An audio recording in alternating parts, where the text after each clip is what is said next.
Hey guys, Claire here, and in today's video, we're going to talk about all things Harry and Meghan. Now, seeing Harry and Meghan at a movie premiere in Jamaica was not on my bingo card for 2024.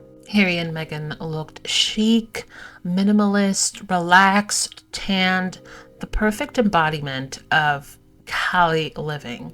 Meghan looked flawless, as usual, glowing, beautiful, hydrated. When I initially saw her outfit, I thought, oh, it's simple, minimal, but beautiful. I love the fit and flare silhouette, only to find out that it's not a dress. It's a top and a skirt. Now, when she's standing still, it looks simple and beautiful, but when she moves, it glides.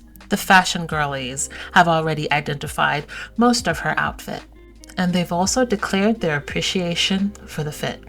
Meghan Markle is the definition of less is so much more. Last night, Princess Meghan and Prince Harry attended the premiere of the Bob Marley movie in Jamaica. She wore this gorgeous black ballroom skirt by Carolina Herrera, paired it with a matching black dainty camisole and minimal accessories from Jimmy Choo and Jennifer Meyer jewelry. She wore her hair in a low, sleek ballerina bun. I absolutely love that. She just keeps the focus on her face, and when the face card never declines, why not? Look at her. She is glowing. She looks so fresh, so youthful, and not at all overdone. Look at this silhouette. Excuse me? Princess Meghan, you do not have to hurt them like this, babe. She somehow effortlessly balanced like royal chic with the relaxed vibe of like a movie date night. She just gets it. This is a real fashion girly right here, okay? Also, shout out to Prince Harry, who was looking fine as hell, per usual. Additional shout out to the wife of Paramount and Nickelodeon CEO, Miss Tracy Robbins over here, killing it. She is literally stunning, and this cream dress is perfect on her. Swirl Nation was really popping off last night. Harry and Meghan did a quick walk on the red carpet, posing with the CEO of Paramount Pictures and Nickelodeon, Brian Robbins, and his wife, Tracy. Harry was also seen talking to and embracing Ziggy Marley. Now, I love me some Ziggy Marley. One of my favorite songs from him, besides Tomorrow's People, is the theme song for the cartoon Arthur. I love him so much. And you can just feel the warmth and mutual respect of the people that Harry and Meghan were interacting with, and the people in the crowd, and the onlookers who were quick to get little photos and videos of Harry and Meghan as they made their way into the event. Now, of course, Harry and Meghan were also seen taking a photograph and interacting with Jamaica's Prime Minister and his wife. And we're going to get to that later.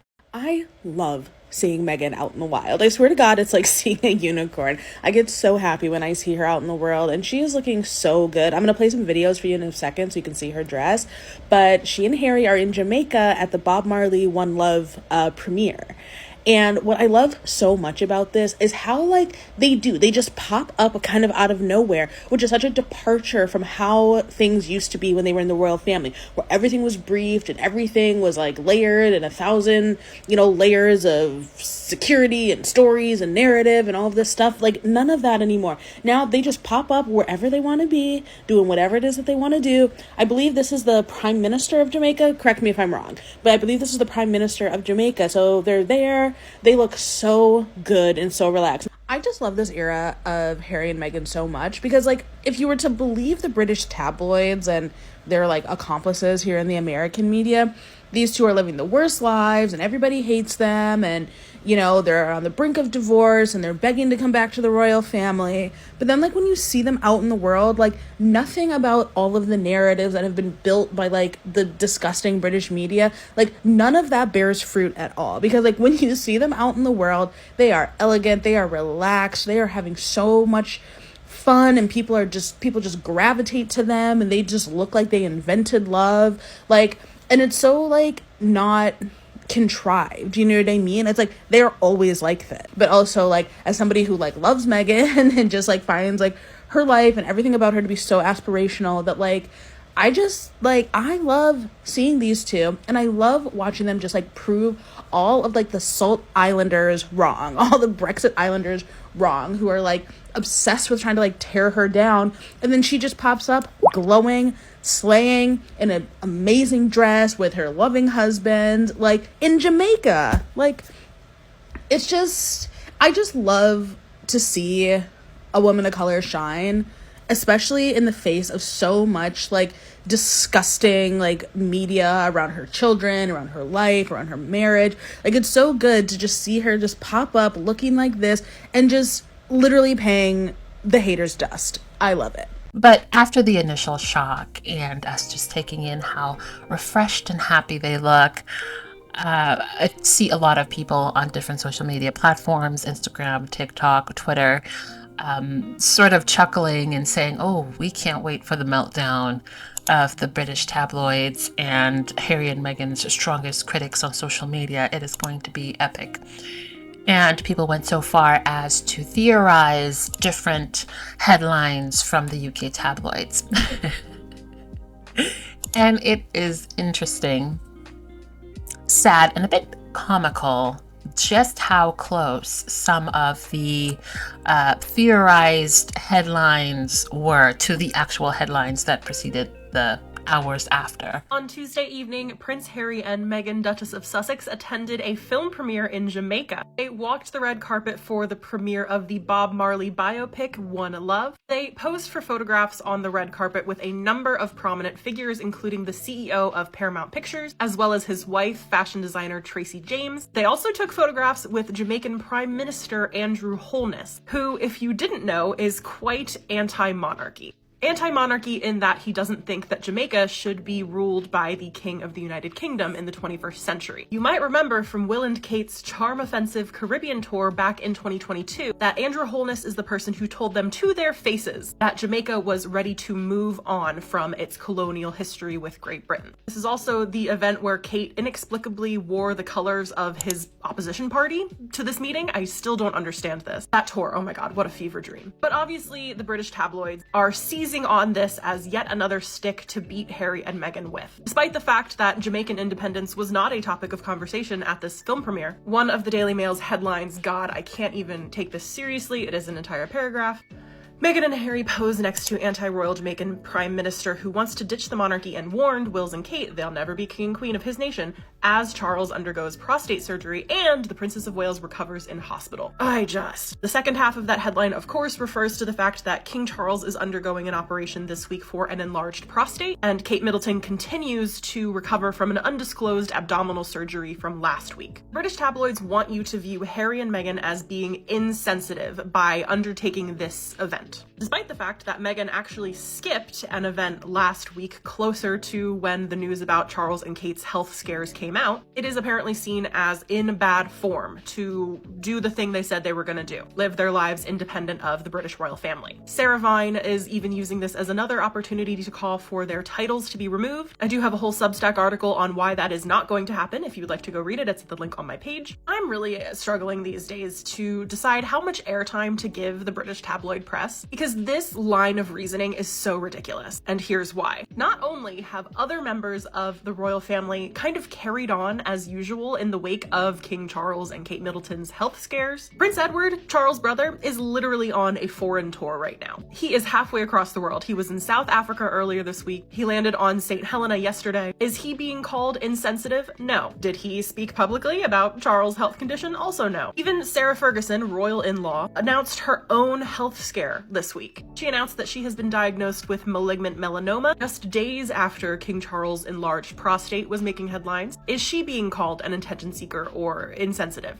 No. Furthermore, royal sources have even gone on the record to say that Harry and Meghan did contact Kate Middleton and King Charles, to wish them well. This is from The Telegraph. They had a palace source go on record to say that they have contacted both parties in different ways to pass on their best wishes. But suddenly, the Daily Mail apparently is setting no store by palace sources, something that they love to quote when they are lambasting Harry and Meghan. It just goes to show you how this game is being played, and in my opinion, this proves that the point is not that Harry and Meghan are being insensitive or inconsiderate of Charles and Kate's feelings. The tabloids do not give a about that. They do care that Harry and Meghan are out here looking successful and getting good press. The vast majority of headlines about this event from reputable news pages are positive. Mostly people are loving Meghan's look, myself included. It is actually a bodysuit and a bespoke Carolina Herrera skirt. I love everything about it, from like the laid back vibe, which really goes with a Jamaican red carpet experience, to the very simple styling from like the neckline up. Her jewelry, her makeup, her hair, I love it all. So I'm here to tell you it's okay to just be positive about Harry and Meghan and not give a second thought to the headlines that the tabloids are going to be putting out about them in the wake of these two being out of commission. It is so sad just how predictable the talking points and viewpoints of the naysayers are. We are 4 years into Harry and Meghan leaving the firm, and they still don't get it. Pictures and videos of Prince Harry and Meghan being warmly received by the Prime Minister of Jamaica, well, it triggered the girls. And of course, they started to write the most asinine stories, labeling the Prime Minister as an anti-monarchist, which is simply not true. Now, so far for 2024, we're seeing that a lot of organizations and people are calling out the UK tabloids for their insane, deranged obsession over Harry and Meghan, and this almost comical need to attack people, organizations, charities who have anything and everything to do with Harry and Meghan, who do not engage in the Harry and Meghan hate train. And what I love this time around is the Jamaican people responded in kind, basically saying, "Not on my watch." These articles, I think, seem to be conflating two things. That Jamaica's intention to become a republic is also a statement of animus or hostility towards the British royal family. And I don't think I've ever gotten that from any of our leaders, that there is any animus or hostility, or that we would completely separate ourselves from diplomatic relations with Britain and any kind of interaction with the British royal family. Mm-hmm. The government has simply laid out a position that it does not believe, and I 100% support them, that we should continue with the British royal family as the heads of state, the hereditary heads of state of Jamaica. I see no dissonance between, as they put it, quote unquote, cozying up with Harry and Meghan and wanting to leave the British royal family. There's or no labeling there. our prime minister as anti-royal. Yes, bitter. And, you know, somebody needs to say it. People just like Harry and Meghan more. There's also that. You know, let's just be honest. Well, the YouTubers have said it. Yeah, let's just be honest. There's also that. Yeah? Yeah. One said, sounds like they're jealous of the reception that Harry and Meghan was given by Jamaicans. Bitter. Bitter. Bitter indeed. And let's not forget, long before there was a Prince Harry and Duchess Meghan, Prince Harry was always warmly received in Jamaica, and the Commonwealth in general. Because Prince Harry, unlike his brother, spent a lot of time fostering relationships with a lot of leaders within the Commonwealth. Spent a lot of time fostering relationships with people of all different walks of life. Spent his time being a veteran for 10 years. Meanwhile, William and Kate were chilling, vacationing, procreating, being lazy. And even though the British press likes to pretend that we've all forgotten all of those articles about Duchess Doolittle and Workshy Willie, while they were complaining about William and Kate then, Harry was out and about, living his life, serving Queen and country in different ways. So we've all remembered, and a lot of other people from the Commonwealth remember, seeing Harry in Jamaica interacting with the children, dancing, running a race with Usain Bolt, or at least attempting to. We remember the close relationships that Harry has had with the former Prime Minister of Jamaica, and the warm words that she had for Prince Harry as well. So this relationship is a long-standing one. So I'm bewildered to understand why the British press would assume that the Jamaican people would not receive Harry and his wife in a warm way. It was also nice to see Prince Harry reunited with Rita Marley, the wife of Bob Marley, all these years later.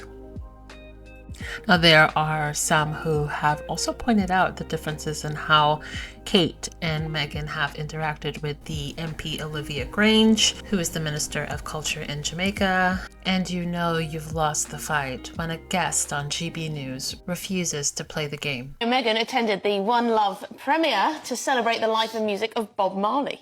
And while there, they were seen chatting and posing with Jamaica's PM Andrew Holness, who has previously been vocal about his desire to cut ties with King Charles and the monarchy, and he's currently Jamaica's head of state.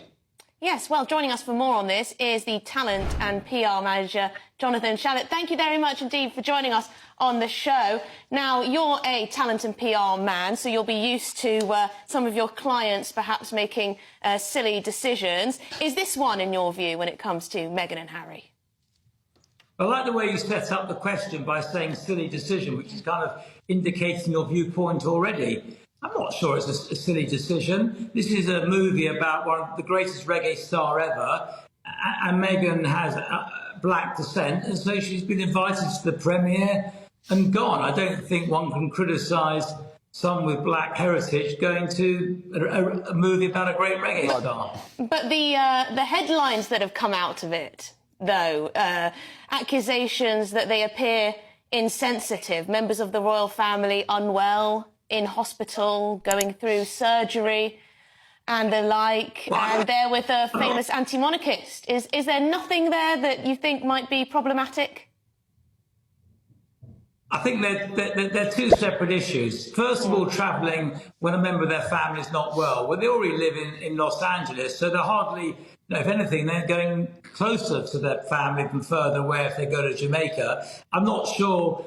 It seems to me that both the King and the Princess of Wales have routine operations. They're not, life-threatening operations. And indeed, the Princess of Wales has had her operation. I'm not quite sure why you'd expect them not to travel when their family members aren't well. I mean, my parents haven't been well, and I've continued travelling. But Jonathan, they're travelling and doing that to a place and to a Prime Minister who last year suggested that they would leave the Commonwealth and remove themselves from links to the monarchy. It's not just the fact they're travelling when their family are ill. They're doing it at a time when, and schmoozing with people who have, in some aspects, attacked the monarchy. Well, if you could, the King Charles may say that's responsible. He went to the celebration of Barbados going independent from the UK and flew over to Barbados as Barbados ended their time as part of the UK jurisdiction. The fact is, our dialogue is better. Dialogue is better than ignoring. And I think because someone's anti-monarchist, when we had a brutal slave trade in Jamaica hundreds of years ago, I'm not sure they can be attacked for going with a democratically elected Jamaican Prime Minister, if that's the policy of the country. I mean, Barbados has remained great friends with Britain, even though now totally independent. And many could say perhaps that's a good way of keeping positive relationships with Jamaica, with the brother to the next king being there. I think, there are positives here as well. I think this is an example of the media in Britain having one agenda. Yeah. Again, Meghan. I mean, I wonder if it's... you make a good point there. You make a good point. But what about what they're doing there? Surely it's just to tout for business, schmoozing with people. Potentially there's some media types there, some bosses of big media companies that they can try and get some work off. Do you think this is more business than leisure? At the end of the day, unless you are a lucky sperm, in other words, your parents give you tons of money or you've inherited tons of money, you've got to make a living.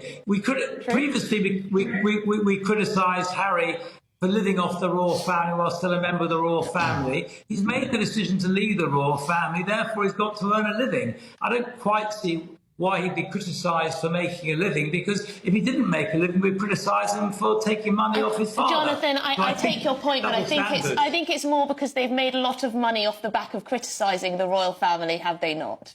So there is always that. Listen, absolutely, we're all aware of what's happened previously, what they've been paid for on the books they've published. But it seems to me that a woman of black heritage going to a film premiere of the most famous black reggae singer ever is not the most unnatural coupling. I think it's I can't. I'm Jewish. If there was a movie about the greatest Jew ever, I might travel to see that. I mean, why wouldn't Meghan travel to see a movie about Bob Marley? I mean, Bob Marley is such an incredible artist. Yeah. That's a great honour. And if they get a holiday in Jamaica as well, fantastic. They're entitled to go to sunny, nice places. I'm sure the two of you are going to have a nice holiday somewhere sunny this year. I hope so. I hope so. My last holiday was in Norway, and it was absolutely freezing. Mine was Iceland last weekend. Well, Minus 20. There's a volcano. Isn't there a volcano in Iceland? Yeah, you can see the smoke billowing as you come in. Yeah, it's amazing. Fantastic. Well, it was absolutely brilliant to get your perspective. Perhaps you've softened mine a little bit. Jonathan, What Charlotte. I do think is I don't follow the narrative of many people. I think there's a lot of criticism of Harry and Meghan that's unwarranted. I'm not saying it's all unwarranted, but there's a lot that's unwarranted. And it's interesting, overseas, they're viewed much more favourably than they are in the UK. Well, I'm not sure in the States anymore. But anyway, we could argue this back and forth. But Jonathan, Charlotte, talent and PR manager, thank you very much for your perspective. Interesting. Like the host of the show from Jamaica said earlier, bitter. It's giving bitter. Jamaicans don't want the Queen. I can tell you that. And unlike the Queen, he doesn't believe Prince William can keep Jamaica from becoming a republic. If Harry did there now, people would have react different. People that go meet Harry. But William, I don't want to see that. And we are moving on. And we intend to attain in short order our development goals and fulfill our true ambitions and destiny as an independent, developed, prosperous country. Thank you, Media. Wait a minute. This is giving me when you meet up with the other person that also broke up with your toxic ex, and then you meet up to compare notes and have lunch. Yes, guys, we really do that. If you were not the reason for my breakup, we can meet and kiki and have a good time and compare notes and be like, no, that joker didn't. Did he do that with you too, girl? We do. But for those of you who have been under a rock under the last 24 hours, Meghan Markle and Prince Harry, they were in Jamaica for the One Love movie about the legendary Bob Marley. And they had a picture with Prime Minister Andrew Holness and his wife Juliet. The Prime Minister, historically, iconically told William to his face, we moving on, I'm done with you. Harry and Meghan essentially said the same thing to the whole royal family. So this is just a beautiful, iconic moment. I love it. I'm here for it. This is almost like you can hear the royal family of Britain saying, and you'll never find another like me. And they're like, oh no, I'm devastated. Who made that sound? Somebody help me find the man who made it sound, because that was just epic. Hell, they're doomed now. They're doomed now. This is giving you an idea of, in fact, what the royal family is going to look like once Charles is gone. Once Charles is gone, this is a prime example. If you look at this situation now, we already know that he's a transitional king, just like Biden's a transitional president. Lord, I hope he is. But nevertheless, it's a whole nother topic. King Charles is a transitional king. He's 70-something years old, and his health is starting to have some challenges in it, correct? So we can see William has already said that, he's not going to do the whole head of church thing. That's not his thing. He already said that his children are not, George is not going to be a working royal until he's in his 20s. Right? So we have that. And there's no guarantee that George will want to be a working royal. Times are changing. The new generations are changing, And William knows that, even if they don't stay, a thriving monarchy, monetarily wise, they're going to be fine. Money wise, they're never going to have to hurt for anything. And I think William knows that. I think deep in William's mind, he already knows that the monarchy is antiquated and there's really no purpose for it. We know he has a history of not really being a productive worker, as you see now. Yeah, your wife is in the hospital, but it doesn't hold you back from doing one outing a week. And we know the other ones aren't popular. Anne has something to do every day this month. She gets no news time. We know the Duke of Gloucester is working. They get no press. And then now they're trying to spin this whole thing that Kate's medical, her planned, as they said it was planned, took everybody aback. Well, how is it taking everybody aback if, in fact, it was planned? What's going on with that? So there's so many lies and foolishness going on with the royal family that they can't hold it together. Now that the Queen Elizabeth is gone, we're seeing everything unravel. We're seeing that they're not as stable as they claim that they are. And you can only hate on Harry and Meghan for so long. After a while, these haters are going to get tired of it. You can't hate on the same person forever. It gets old. How long are they going to be able to resurface these old lies and try to rebrand them? Because now we see on the news that people are getting tired of it. They're not, like, look, this is getting old, and I'm not going to buy into this narrative. After a while, people are going to get tired of it. So what are they going to do? They're going to fail. They're going to fade off. They're already in trouble now. This had me, oh my God. You guys, you don't understand the joy. Actually, a lot of you guys do. The joy I felt last night, not just to see Meghan and Harry, and not just to see them so happy and literally glowing, both of them, but how I know and how we see that they are in shambles, emotional messes over there right now. I thought the guy at the Living Legends Aviation Award tagging the royal family was like top tier. The man who fired William on live TV 2 years ago, and now literally he made 2 posts last night. I'm not sure if he made another post since then, but this picture was the first picture on one of his posts, and on his story, he had the video of him talking to Meghan and Harry, and it looked like a very good interaction. I hated how the music was on it, because I'm like, dang, I wanted to hear what was said. But, like, it didn't look like there was any bad blood in that conversation, any, like, discomfort, nothing. Looked all good. I would like to think there was some pettiness in this. I honestly hope there was. But I feel like there's no other explanation for both of those things. And the breakdowns going on right now over there. Love it. I love it. Love it so much. I also love how they try to say, like, they have leaks, basically imply that they have leaks from Meghan and Harry's camp. But they don't even know they're going to a movie premiere. Like, you're trying to tell me you know intimate details about their business, about their personal life, but you didn't know they were going to be at a movie premiere? Like, they didn't know about them being at that hockey game? Like, come on, guys. Come on. You find out everything when we find out. But yeah, I loved this for Meghan and Harry. They looked so happy. They looked so carefree. I just loved it. They looked super in love, which I love it. I love seeing them happy and unbothered, because they know. They went into it knowing the headlines are going to be crazy over there. They know that. But they still looked unbothered. They were unbothered. So I love it.